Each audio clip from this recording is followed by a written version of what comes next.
In this video, we will be demonstrating how to clean and care for your UltraDeck composite decking. Your deck should be cleaned periodically to keep it looking like new. UltraDeck is engineered to be easy to maintain with little effort. To start, clear off your deck surface and remove any standing dirt and debris.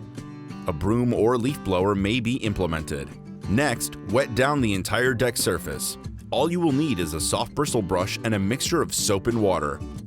Apply the mixture to the deck surface with the brush and lightly scrub.